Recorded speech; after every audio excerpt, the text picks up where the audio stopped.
Hello students, 12th class economics की इस video series में आप सभी का स्वागत है। इस वीडियो में मैं आज आप सभी को methods of calculating national income यानी कि राष्ट्रीय आय को निकालने की विधियों के टॉपिक को पढ़ा रहा हूं, जिसमें मैं आज आप सभी को जो है एक्सपेंडिचर मेथड के थ्रू किस तरीके से हमें नेशनल इनकम निकालनी है, यानी कि वह विधि के थ्रू हम किस तरीके से राष्ट्रीय आय को निकालते हैं, वो आज मैं आपको इस वीडियो में बताने वाला हूं। दोस्तों, अगर आप इस वीडियो को स्टार्टिंग से एंड तक देखते हैं तो आपको कभी भी नेशनल इनकम में निकालने में कोई भी तरीका, कोई भी दिक्कत नहीं आने वाली, कोई भी ऐसी डिफिकल्टी नहीं आएगी कि आप उसको नहीं निकाल पाएँ। तो इस वीडियो को आप स्टार्टिंग से एंड तक ज़रूर देखिएगा। तो चलिए दोस्तों, स्टार्ट करते हैं इस वीडियो को। मैं हूँ संजीव कुमार और आप देख रहे हैं मेरा चैनल टॉप क्लासेस।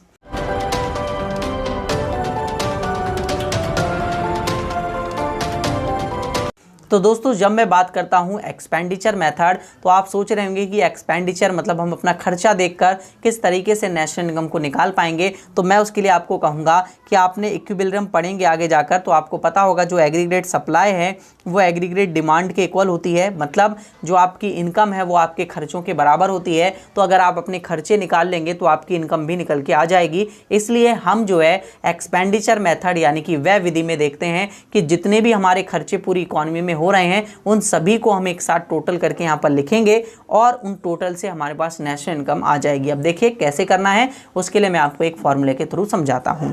तो यहाँ पर आपको एक्सपेंडिचर देखना है, तो आप अलग अलग सेक्टर के एक्सपेंडिचर्स को देखेंगे। सबसे पहला जो आपके पास एक्सपेंडिचर होगा वो होगा private final consumption expenditure. Private final consumption expenditure यानी कि जो हम लोग हैं, प्राइवेट हाउस हैं, वो लोग जो हैं अंतिम वस्तुओं पर कितना खर्चा करते हैं। एक्सपेंडिचर यहाँ पर हमने लिख दिया, हिंदी में भी लिख देता हूँ मैं, निजी अंतिम उपभोग व्यय। निजी अंतिम उपभोग व्यय, ठीक है। फिर इसमें हम ऐड करेंगे गवर्नमेंट ने जो खर्चा किया होगा, तो हम ऐड करेंगे यहाँ पर गवर्नमेंट फाइनल कंजम्पशन एक्सपेंडिचर। मैं लिख नहीं रहा हूँ, डॉट डॉट डाल रहा हूँ, सेम ही है ऊपर वाला, ठीक है। यानी कि सरकारी अंतिम उपभोग व्यय, सरकारी अंतिम उपभोग व्यय। फिर इसके बाद थर्ड पॉइंट हम इसमें ऐड करेंगे gross domestic capital formation. Capital formation, अब कैपिटल फॉर्मेशन का मतलब आप जानते होंगे, पूंजी निर्माण, जब कैपिटल के स्टॉक में इंक्रीमेंट होता है, ठीक है। यानी कि सकल घरेलू पूंजी निर्माण, ठीक है, सकल घरेलू पूंजी निर्माण। क्लियर है। अब आप यहाँ पर जो पूंजी निर्माण देखेंगे, कैपिटल फॉर्मेशन देखेंगे, वो दो तरीके से देखेंगे। पहला होगा आपके पास gross domestic fixed capital formation. Fixed capital formation, ठीक है। यानी कि सकल घरेलू, इनका मतलब अभी समझाता हूँ मैं। स्थिर पूंजी निर्माण, स्थिर या अचल भी लिख सकते हैं आप, स्थिर पूंजी निर्माण, और इसको निवेश भी बोला जाता है। निर्माण या निवेश यानी कि फॉर्मेशन या फिर इन्वेस्टमेंट भी आप बोल सकते हैं। दूसरा होता है आपके पास चेंज इन स्टॉक, यानी स्टॉक में परिवर्तन, ठीक है। तो क्या कैसे देखिए, कैपिटल फॉर्मेशन का मतलब होता है कि आपने पूरी इकॉनमी में कितना कैपिटल स्टॉक इंक्रीमेंट हुआ है, वो ग्रॉस लेवल पे हम बात कर रहे हैं, नेट लेवल पे बात नहीं कर रहे, उसमें से डेप्रिसिएशन नहीं हटेगा। अब उसको मैंने दो कैटेगरी में डिवाइड कर दिया। पहली कैटेगरी है फिक्स्ड, मतलब जितनी भी आपके पास स्थिर वस्तुएं हैं वो कितनी बढ़ी, जैसे रोड, ब्रिजेस या मशीन्स, वो कितना इंक्रीमेंट हुआ। दूसरा हमने बात करी चेंज इन स्टॉक, मतलब जो आपके पास स्टॉक है, जिनको आप कंज्यूम करते हैं, छोटी मोटी चीज़ें, उनका स्टॉक कितना इंक्रीज हुआ, उनके स्टॉक में कितना परिवर्तन आया। तो दोनों कैपिटल फॉर्मेशन का पार्ट होंगे, यानी दोनों पूंजी निर्माण का भाग होंगे, इसलिए यहाँ पर हमने पॉइंट लिखा। फिर आपको इसमें फोर्थ पॉइंट ऐड करना होगा नेट एक्सपोर्ट, यानी कि शुद्ध निर्यात, ठीक है, कि आप कितना एक्सपोर्ट करते हैं, क्योंकि आपको पता है एक्सपोर्ट आपका खर्चा कहलाता है, इंपोर्ट आपका खर्चा नहीं होता, ठीक है। अब आप सोच रहे हो खर्चे का मतलब तो भाई कैसे हो गया खर्चा, इंपोर्ट करेंगे तो खर्चा करेंगे, नहीं, हम बात कर रहे हैं कि हमारी इकॉनमी पे जो खर्चा हो रहा है, मतलब लोग जो हमारे ऊपर खर्चा कर रहे हैं वो एक्सपोर्ट पे ही तो करेंगे। मतलब लोग हमसे जब खरीद के जाएंगे तो हमें पैसे देंगे, तो वो हमारे लिए इनकम का पार्ट होगा, इसलिए यहाँ पर जोड़ा जाता है, ठीक है ना दोस्तों। तो इसका फॉर्मूला हो जाएगा आपके पास एक्सपोर्ट यानी कि निर्यात माइनस इंपोर्ट यानी कि आयात, दोनों को आप माइनस करके लिखेंगे तो आपके पास ये फॉर्मूला बन जाएगा। अब इन चारों चीज़ों को जब आप जोड़ देते हैं तो आपके पास आ जाता है जीडीपी एट एमपी। क्या आ जाता है? GDP at MP. ठीक है, अब इस जीडीपी एट एमपी को आपको पता है नेशनल इनकम में कैसे कन्वर्ट करना है। तो जीडीपी एट एमपी आ चुका है। अब जीडीपी एट एमपी में से आप सबसे पहले डैप माइनस करेंगे। इससे पहले वाले मेथड जो मैंने आपको कराया था उसमें सेम यही प्रोसीजर अपनाया था, तो कोई दिक्कत वाली बात नहीं है। मैं जल्दी जल्दी लिख देता हूँ आपके लिए। ये एमपी आ गया, फिर आप एमपी को हटाएंगे तो एनआईटी इसमें से माइनस कर देंगे। एनआईटी माइनस कर देंगे तो ये एनडीपी एट एफसी हो जाएगा आपके पास। ठीक है, फिर इसमें आप क्या कर देंगे? एनएफआईए जोड़ देते हैं, मैंने बता रखा है आपको। तो आपके पास ये नेशनल इनकम यानी कि एनएनएफएनपी एट एफसी आ जाता है। तो ये आपके पास नेशनल इनकम हो गया यानी राष्ट्रीय आय, और ये डीआई हो गया यानी कि डोमेस्टिक इनकम, घरेलू आय। तो इस तरीके से निकालना है। अब देखिए बच्चे, अब क्या करते हैं हम, जो है एक क्वेश्चन देखते हैं और क्वेश्चन की हेल्प से समझते हैं कि कैसे आपको कैलकुलेट करना है। तो यहाँ पर आपके पास क्वेश्चन में क्या क्या दिया हुआ है, आपके पास आपको क्या क्या चाहिए पहले आप ये देखिए। ठीक है, तो आपको जीडीपी एट एमपी निकालते हैं आप सबसे पहले। तो जीडीपी एट एमपी निकाल रहे हैं हम लोग। तो जीडीपी एट एमपी निकल के आएगा प्राइवेट फाइनल कंजम्पशन एक्सपेंडिचर से, private final consumption expenditure, short में लिख दूं निजी अंतिम उपभोग व्यय, PFCE। ठीक है, इसी तरीके से government final consumption expenditure, GFCE यानी कि सरकारी अंतिम उपभोग व्यय, शॉर्ट में लिख देते हैं, कोई दिक्कत नहीं है। प्लस कर देते हैं gross domestic capital formation, GDCF यानी कि सकल घरेलू उत्पाद।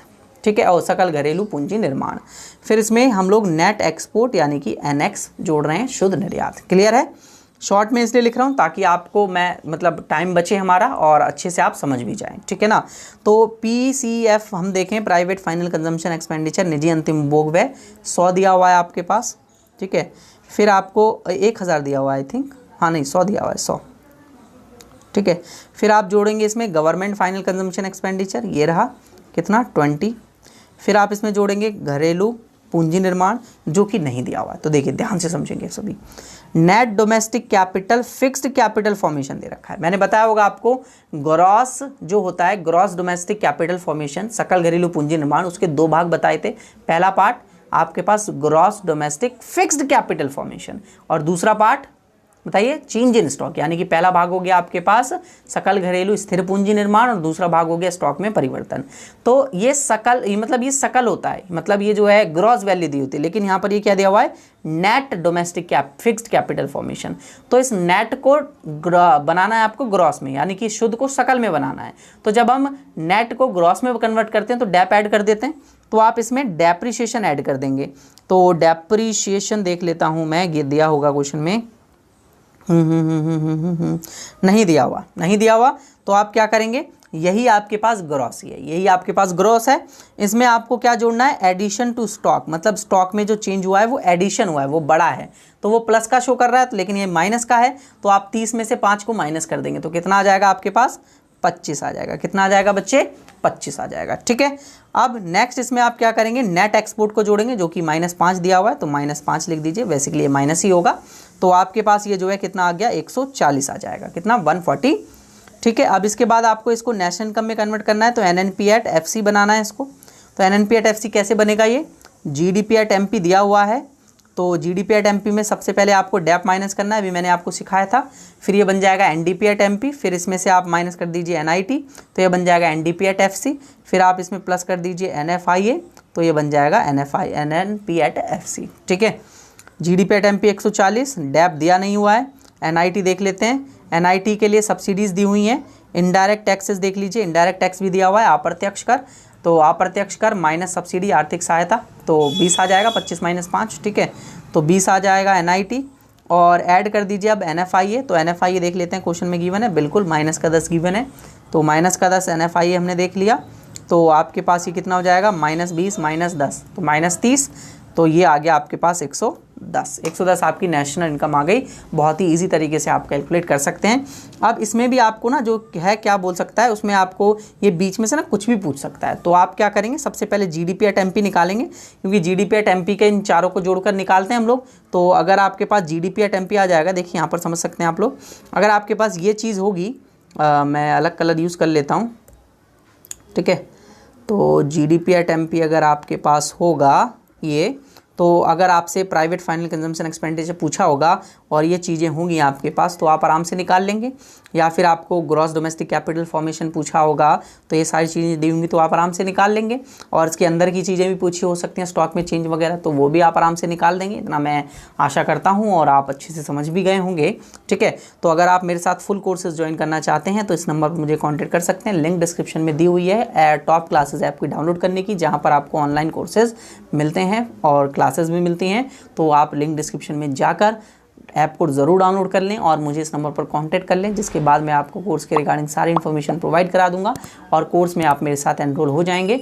तो वीडियो अच्छी लगी हो तो लाइक ज़रूर करें, वीडियो को ज़्यादा से ज़्यादा दोस्तों तक शेयर कर दें। इसके बाद मैं आपको एक वीडियो बनाकर बताऊंगा जिसमें मैं आपको सारे न्यूमेरिकल क्वेश्चंस सॉल्व कराने वाला हूं। तो वीडियो अच्छी लगी हो तो लाइक ज़रूर शेयर ज़रूर करें और अगर आप एक न्यू व्यूअर हैं मेरे चैनल पर तो चैनल को सब्सक्राइब जरूर कर लें। वीडियो देखने के लिए धन्यवाद। अगले वीडियो में मिलते हैं जहाँ पर हम और न्यूमेरिकल क्वेश्चंस को सॉल्व करेंगे।